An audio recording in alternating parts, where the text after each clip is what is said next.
Welcome to the Woke Conservative Podcast, where we are woke to the social injustices and rampant racism of the left. The Epic Times reports that Biden said this today at a Washington fundraiser. I am reiterating my call for every governor, mayor, and local leader to maintain and reinstate the mask mandate. Please, this is not politics. Reinstate the mandate if you let it down. He also says that states should stop any reopening efforts already taken. This is where I get confused and, quite honestly, completely disgusted with our current administration. Since he's been elected, Biden has let thousands of immigrants into the country that have a 7 times greater chance of having COVID than Americans. So, what is this about? Why is Joe concerned about us not reopening and us still wearing masks if he's letting all these people in? And unfortunately, the answer is simple. This really has nothing to do with COVID or keeping us safe. It's the exact opposite.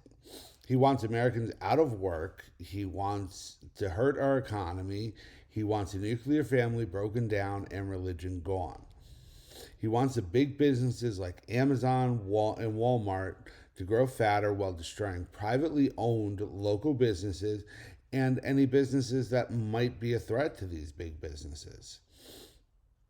If he was so concerned about COVID, he would not release these people into the country. But instead, letting them in will just prolong the China virus and keep parts of this country closed longer. And I'm sure it's only a matter of time before we see huge spikes in states like Texas and Arizona because of what he's doing and allowing all these immigrants into the country.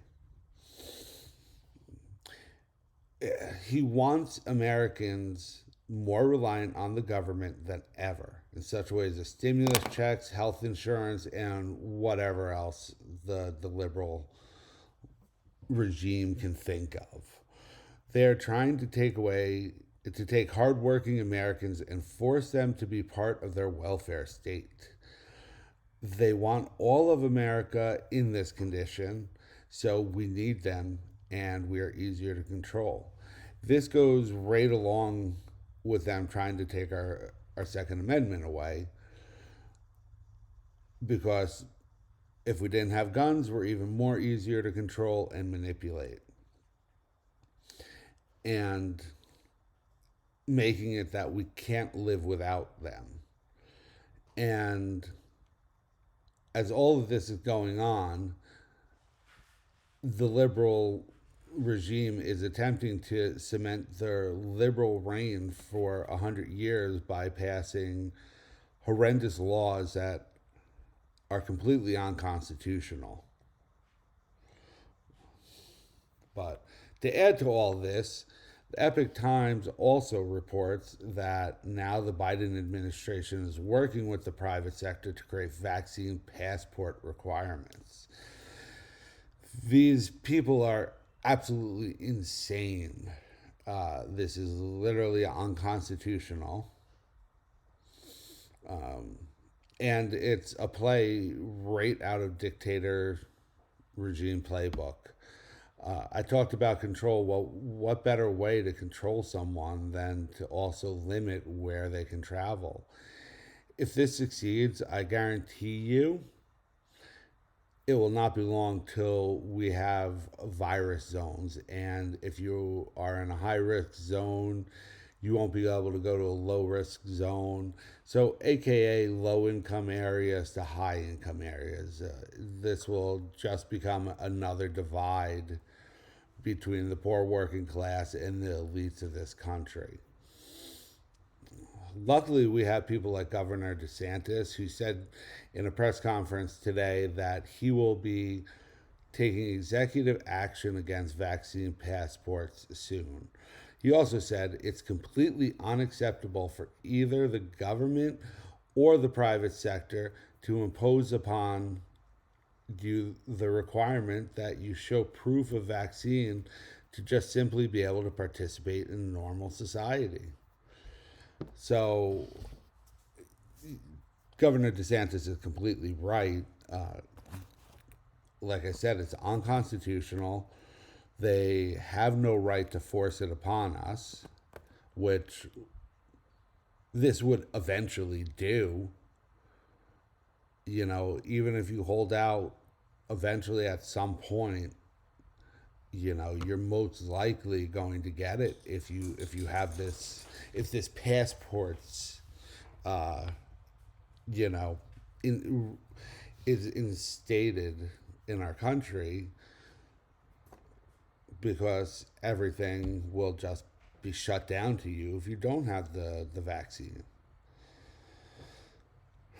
So it's completely ridiculous. This is just another example of the left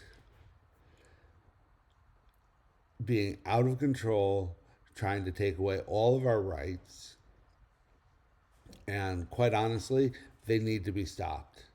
This brand of liberalism that we have seen in the last couple of years, and especially since Biden took office and they have some big control in the Congress, it just all needs to it all needs to end. We have to do something against them. This cannot pass. So I'm also sure in the near future more governors and states will oppose these draconian measures, which isn't a bad thing. But I think, you know, because of this and the extreme position the Biden administration and the liberals are taking, we're going to see now also a divide in states. We already have Texas that's possibly going to succeed. If they do, are other states going to go with them? And we have a couple states now, I believe it's West Virginia and Missouri, who have recently passed laws that we can't, or that the federal government cannot do anything in those states to impose on the Second Amendment, pretty much. So I think we're going to see a lot more of this, a lot more of the Biden administration getting sued by red states. And it's honestly, in the end, this is all just, it's bad. I'm not saying what the red states are doing is bad, but